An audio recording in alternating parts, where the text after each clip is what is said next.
La noticia requiere profundidad. En Notimundo están los protagonistas de la noticia. A esta hora nos conectamos con la doctora Nelsa Curbelo, presidenta de la Comisión de Diálogo Penitenciario y Pacificación. Doctora Curbelo, muy buenas noches. Pauso y Buenas noches, ¿cómo está? Gracias, doctora. Bueno, han pasado apenas poco menos de 15 días desde que se dio este decreto, pero ¿cuál es su primera evaluación, su primera visión de lo que ocurre en las cárceles? Visitaron ya también el centro penitenciario de La Tacunga y hay seguramente alguna visión inicial de lo que pueda pasar ya en los próximos 6 meses, que es el plazo que se han puesto. La verdad que me parece que hace un mes que empezamos, porque son los días tan intensos que realmente estamos un poco perdidos. Primero, buenas tardes con todos, muchas gracias por invitarnos. No solo han visitado La Tacunga, hoy día dos comisionados estuvieron en Turi.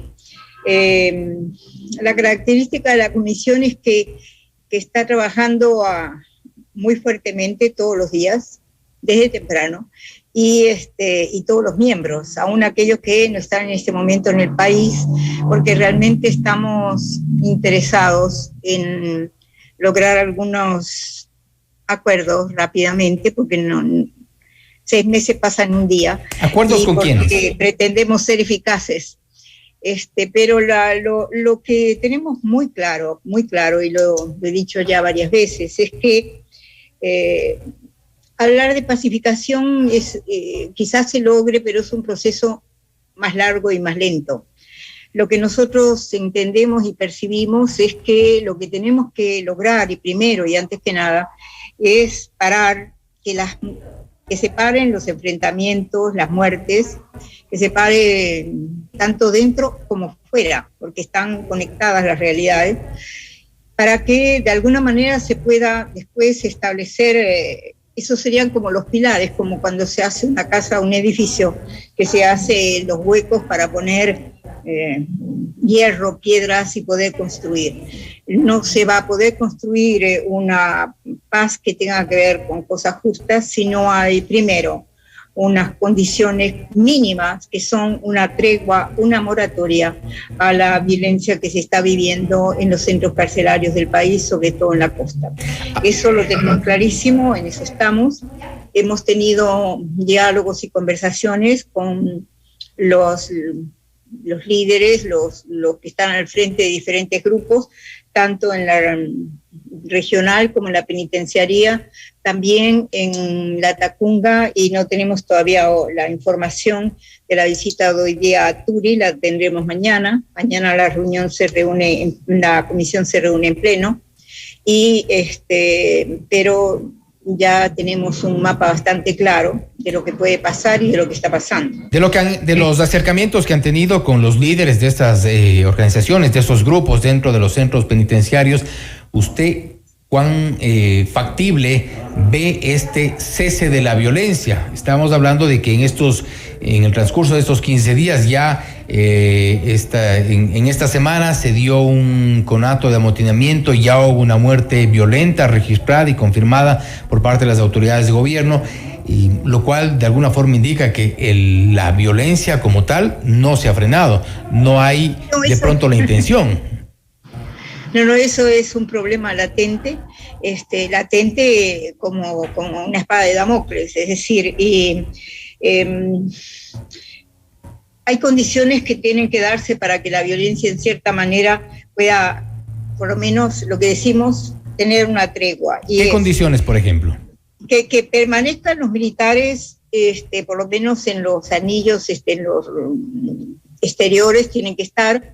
Ellos, los diferentes representantes de los diferentes grupos lo han pedido. No es solamente que el gobierno lo decide, sino que es realmente un pedido de parte de ellos, porque eso da una cierta seguridad de poder, de que están cuidados, porque nadie sabe si se puede producir ataques y de qué grupo, porque es una corriente de rumores.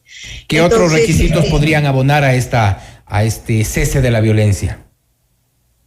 Además de eso, tiene que haber un acuerdo entre todos los entre todos los grupos, no solamente entre uno o entre dos, entre los más conocidos. Ellos quieren que sean todos y cada uno de los grupos, y eso es importante. Y también quieren que ese acuerdo no sea solo dicho, sino firmado, porque tienen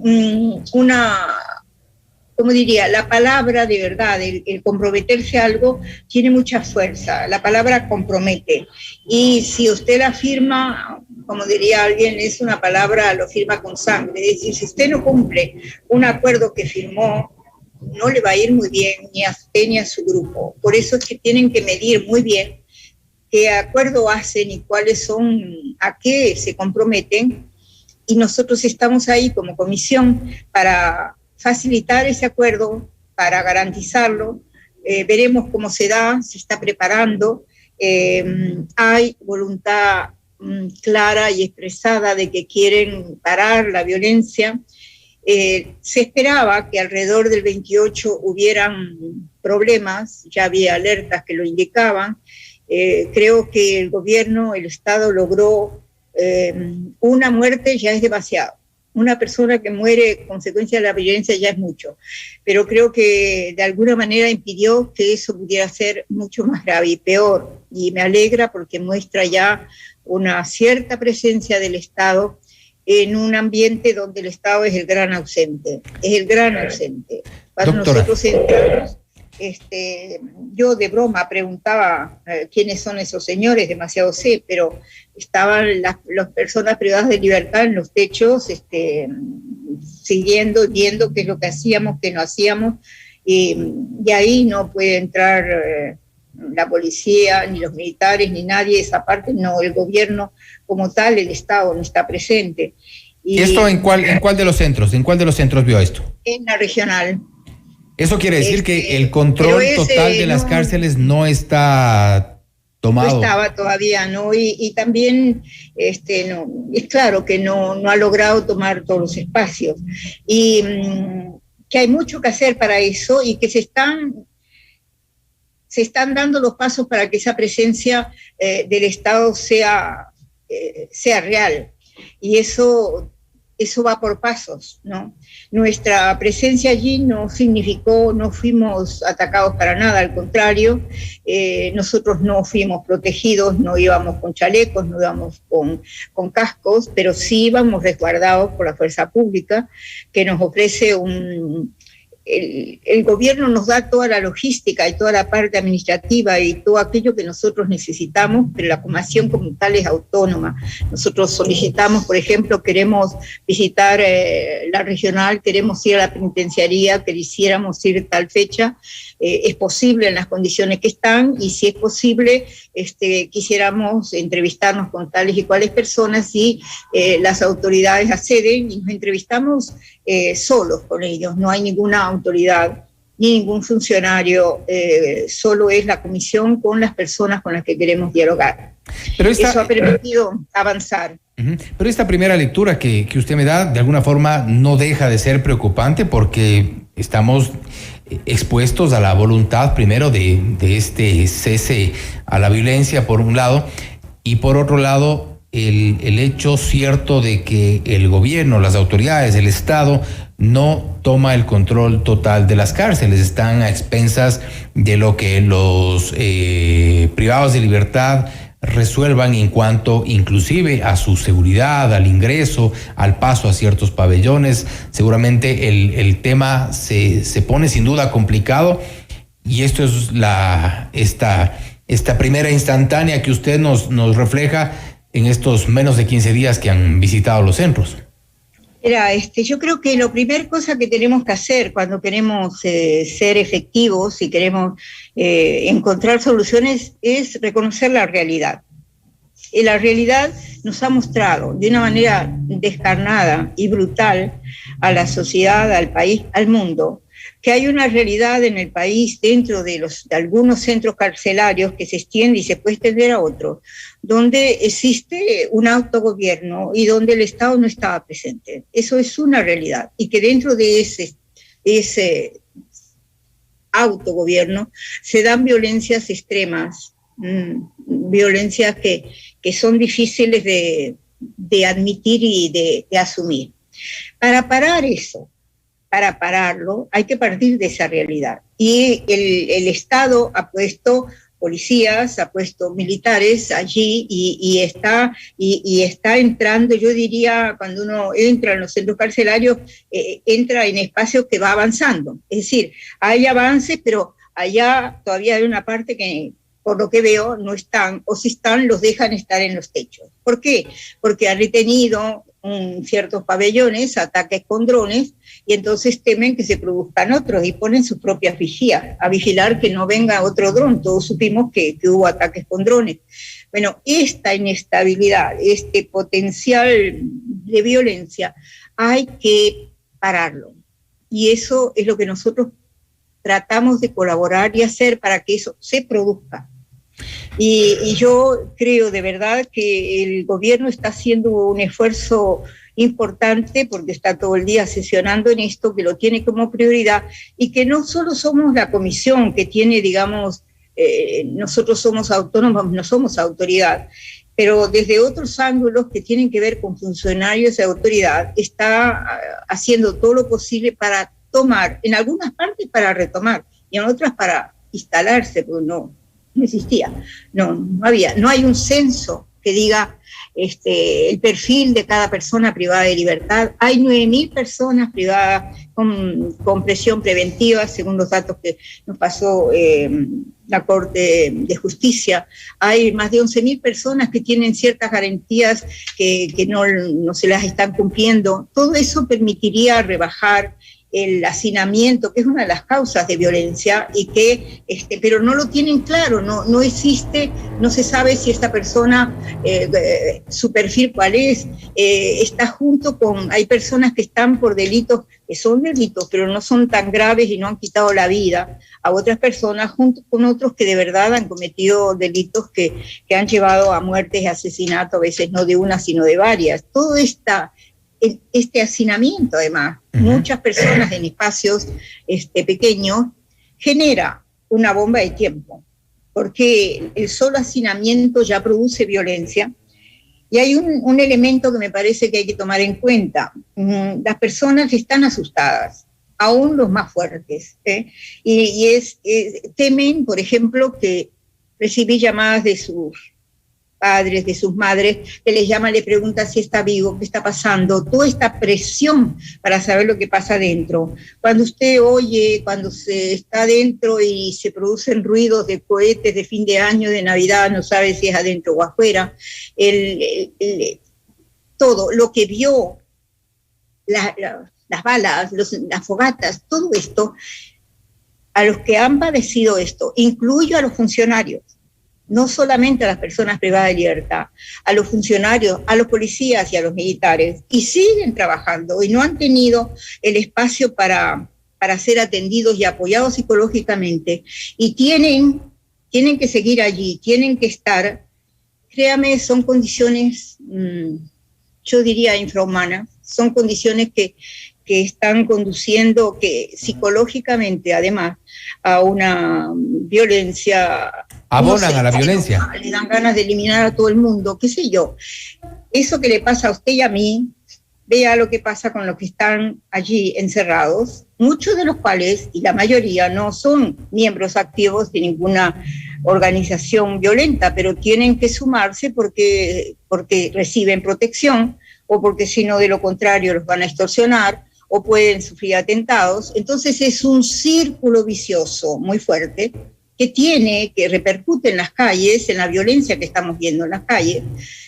Esto, por alguna parte, hay que coger, diría yo, la punta del ovillo. Nosotros, desde lo que nosotros hemos comprobado que podemos aportar, dentro de lo que más o menos sabemos hacer, porque estamos aprendiendo, porque no hay mucha experiencia. Hay experiencia de trabajo con grupos violentos, hay experiencia de trabajo con grupos enfrentados, hay otras, pero trabajar con grupos enfrentados, donde además el tema del narcotráfico es un tema siempre presente, presenta otras aristas que hay que tomarlas en cuenta y que definen cómo resolverlo. Entonces, precisamente sobre insisto, eso. Primera cosa, parar esto. Precisamente sobre lo que usted menciona de las experiencias, Claudia Garzón de la Unidad de Análisis Criminales de Colombia sugería como dos de las opciones, por ejemplo, humanizar las cárceles y también tomar algunas experiencias exitosas. ¿La humanización cómo? ¿Y las experiencias exitosas cuáles? Por eso es que le digo, Claudia, es parte de la comisión también. El humanizar lo podemos decir rápido, ¿no es cierto? Pero el cómo que usted me pregunta y que tiene toda la razón es lo más importante. ¿Cómo las va a humanizar? Entonces, ese cómo pasa por la posibilidad de no estar, de disminuir el hacinamiento, de que las macrocárceles han demostrado que no son efectivas. Es muy complicado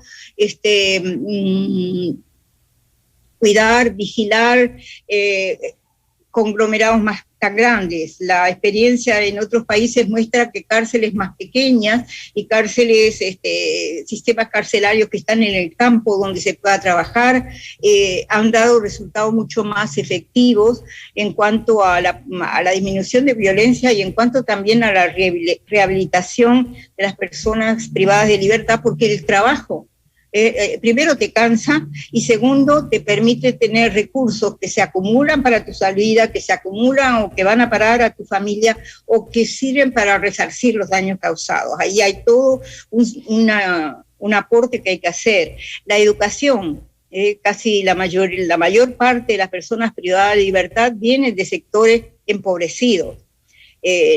Hay, como dicen algunos, los delincuentes de cuello blanco, sí, de acuerdo, pero no son la mayoría, ni mucho menos. Acá estamos viendo que es un problema que también obedece a realidades sociales, la falta de educación, la falta de trabajo, la falta de viviendas dignas. Hay toda esta crisis social que se repercute en quiénes son las personas que después están encerradas en esta especie de bodega humana en que hemos convertido en nuestras cárceles. ¿Y las experiencias exitosas, por ejemplo, cuáles? ¿Cómo dice? Las experiencias exitosas, por ejemplo, ¿cuáles? Bueno, hay experiencias exitosas que empiezan a ser exitosas en algunos países del norte, como Suecia, Finlandia. Ya no hay presos, no, casi no hay. Van a poner las cárceles, porque no hay personas que vayan, porque primero las condiciones sociales son diferentes y porque los centros en que las personas se han convertido en yo diría en escuelas. Yo personalmente estuve en Barcelona y vi cárceles que eran casas. Y en esas casas estaban una cantidad de personas, 8, 10, que trabajaban en turnos. Unos trabajaban de mañana, estudiaban por la tarde o al revés. Estudiaban por la mañana y trabajaban por la tarde. Tenían un espacio, eran los que cocinaban, hacían lo que necesitaban. De noche tenían una hora de recreación juntos, los de las diferentes viviendas, diría yo, y luego, a partir, creo que era época en que se acostaban más tarde, el verano del norte, a las 10 de la noche creo que pasaban a sus celdas, lo encerraban bajo candados individuales con sus rejas, y al otro día, a la hora que se levantaban, todos se levantaban. Estudiaban, y cuando tenían un comportamiento adecuado, salían los fines de semana a sus familias, sábado y domingo, volvían y seguía este ritmo. Claro, eso suena a hotel de lujo acá, ¿no es cierto?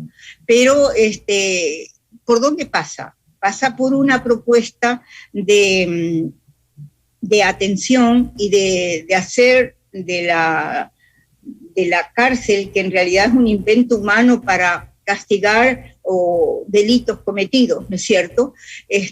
Un proceso en que las personas se puedan mejorar, rehabilitar, que es lo importante, que es decir, que puedan reintegrarse a la sociedad con capacidad de poder vivir en esa sociedad. El otro día vimos que salió una señora que había estado presa, que creo que atacaron a las hijas queriendo atacarla a ella. Apenas salió, otra vez estaba vendiendo droga y qué posibilidades tenía de encontrar un trabajo con 2 hijas pequeñas si usted sale de un centro de privación de libertad y está solo.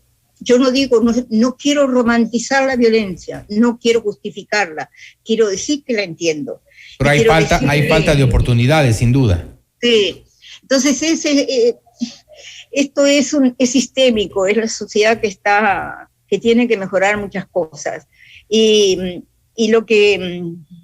si se destinan recursos, muchas personas dicen, pero ¿por qué van a destinar recursos a las personas privadas de libertad si necesitamos educación, si no hay dinero para el seguro social, si las pensiones para las personas jubiladas están en crisis, si la salud no tenemos los remedios? ¿Por qué esto? ¿Por qué destinan recursos acá?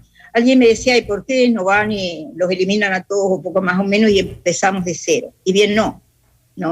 Se puede poner orden sin necesidad de poner a las personas como si fueran animales que arrinconamos, ¿no es cierto? Uh-huh. Pero también tenemos que ser conscientes que arreglar o tratar de dar una solución en el sentido de humanizar en las cárceles repercute en toda la seguridad social nuestra, en los barrios, en donde estamos. El tema del narcotráfico es un tema complejo que este país tiene que abordar, que dejó que lo invada desde hace ya muchos años. Se manifiesta en las cárceles, pero no está solo en las cárceles, está en muchas instituciones y en bandos muy altos. Ha invadido el tejido social de este país. Es grave y hay que abordarlo y hay que, en cierta manera, pararlo. Finalmente, doctora. Sí, perdón, sí. Pregúnteme porque si no yo sigo hablando. No se preocupe, está perfecto todo. Yo creo que es interesante escuchar cuál es un poco la propuesta y también cuáles son los avances y esta primera impresión que han tenido ustedes, pero finalmente les queda, poco más de 5 meses y medio.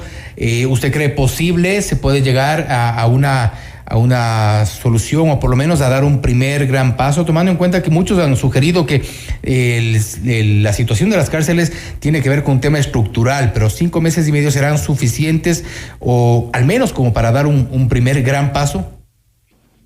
Yo creo que si las circunstancias se dan, si nosotros no nos dormimos, porque creo que confían en nosotros. Se ha establecido una relación de confianza, de por lo menos creer que es posible, de parte, por lo menos lo que percibimos, diría yo, hay que constatar si eso es verdad. Podría haber algunos pasos importantes relativamente pronto y bastante antes de los 6 meses, pero puede haber acuerdos, creo yo, que podrían ser relativamente no tardar tanto. ¿Por qué? Porque ellos mismos lo están cocinando adentro.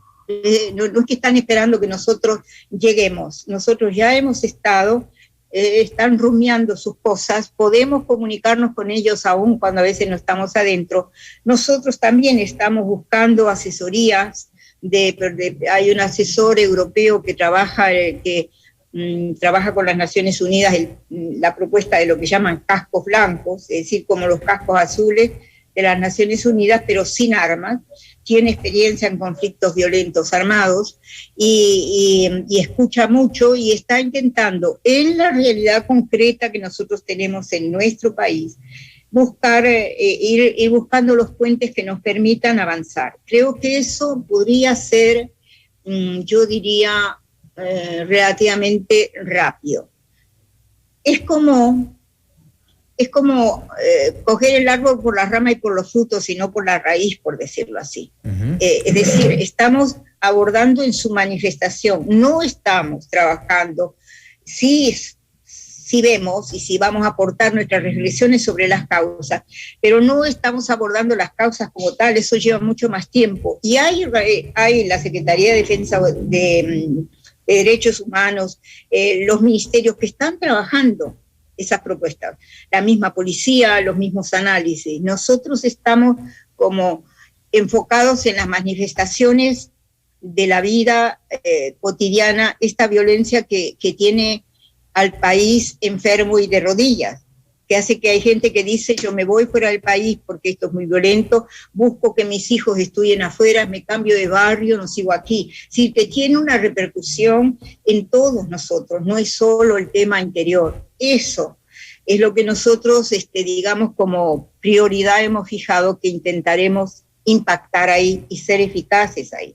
No Perfecto. solo hablar, veremos si podemos, pero ¿quiénes son los actores? No somos nosotros, son las personas privadas de libertad, son ellos que nosotros intentamos apoyar y ayudar para que eso se pueda dar. Perfecto, doctora. Doctora Nelsa Curvelo, muchas gracias. Gracias por darnos este enfoque distinto, un enfoque quizá más efectivo que la misma acción estatal como se pensaba inicialmente. Doctora, muchas gracias. Es complementario, es complementario. Está bien. Gracias a ustedes. Ha sido la doctora Nelsa Curvelo, presidenta de la Comisión de Diálogo Penitenciario y Pacificación, dándonos su primera visión sobre el trabajo que realiza esta comisión para resolver la crisis carcelaria. Esto es FM Mundo, la radio de las noticias. Tengan un lindo año nuevo. Gracias, doctora.